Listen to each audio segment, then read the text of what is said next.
घने बादलों से ढका हुआ आसमान, चारों तरफ फैला हुआ रहस्यमयी सन्नाटा और दुनिया का सबसे खतरनाक जंगल अमेज़न। यहीं से शुरू होती है एक ऐसी कहानी जिसने विज्ञान को भी हिलाकर रख दिया। डॉक्टर दीप्ति, एक तेज दिमाग वाली वैज्ञानिक, अपनी रिसर्च टीम के साथ अमेज़न के गहरे जंगलों की ओर बढ़ रही थी। उन्हें उनके रिसर्च सेंटर के बॉस ने एक बेहद रहस्यमयी मिशन पर भेजा था। जानकारी मिली थी कि अमेज़न के कुछ आदिवासी और कुछ रिसर्चर जंगल से वापस आने के बाद एक अजीब बीमारी का शिकार हो रहे थे।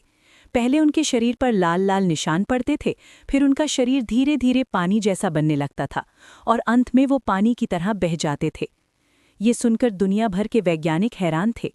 दीप्ति का मिशन था इस रहस्यमयी वायरस का सच पता लगाना। कई घंटों की यात्रा के बाद दीप्ति और उसकी टीम अमेज़न के घने जंगलों के बीच पहुंच गई। चारों तरफ ऊंचे ऊंचे पेड़, अजीब आवाजें और अंधेरा सा माहौल था।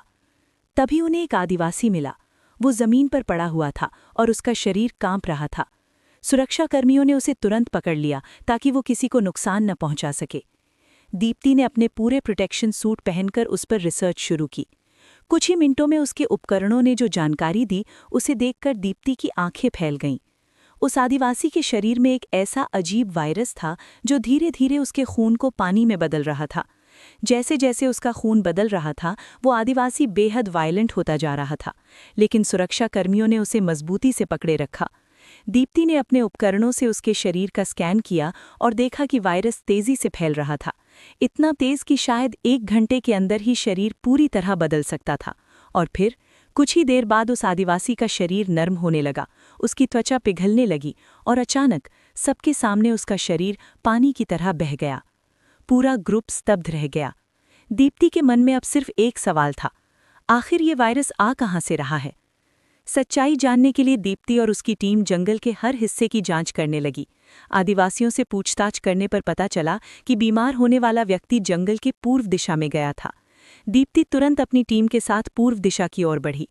कुछ देर बाद उन्हें वहां कुछ अजीब झाड़ियां दिखाई दी।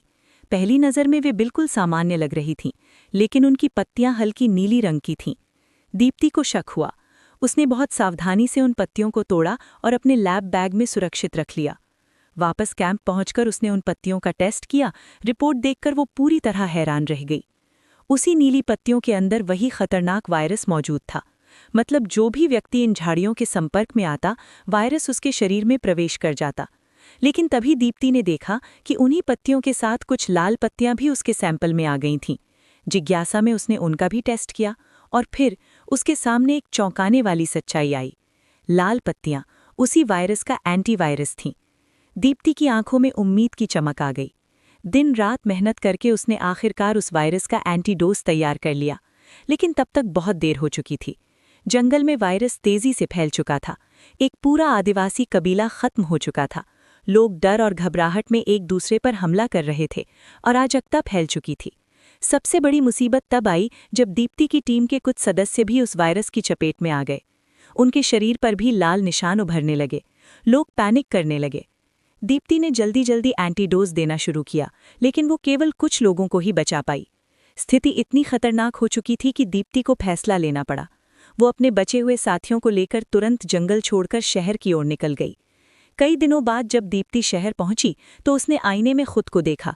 उसकी त्वचा पर भी वही लाल निशान उभरने लगे थे। दीप्ति का दिल धड़क उठा। उसे समझ आ गया, इस भाग दौड़ में वायरस उसे भी लग चुका था। उसने तुरंत खुद को एंटीडोज दिया, लेकिन अब बहुत देर हो चुकी थी। वायरस उसके शरीर में बहुत फैल चुका था। धीरे धीरे उसका शरीर कमज़ोर होने लगा। उसकी त्वचा नर्म पड़ने लगी और कुछ ही देर में दीप्ति का शरीर भी पानी में बदलने लगा। वो ज़मीन पर बैठ गई।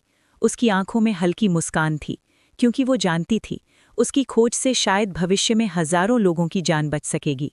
और फिर कुछ ही पलों में डॉक्टर दीप्ति का शरीर भी पानी की तरह बह गया, लेकिन उसके पीछे छोड़ गया एक ऐसा सच जिसने पूरी दुनिया को चेतावनी दे दी।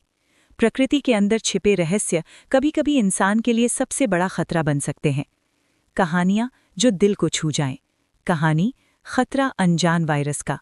अगर आपको ये कहानी पसंद आई हो तो प्लीज़ लाइक, सब्सक्राइब और शेयर कर लीजिएगा।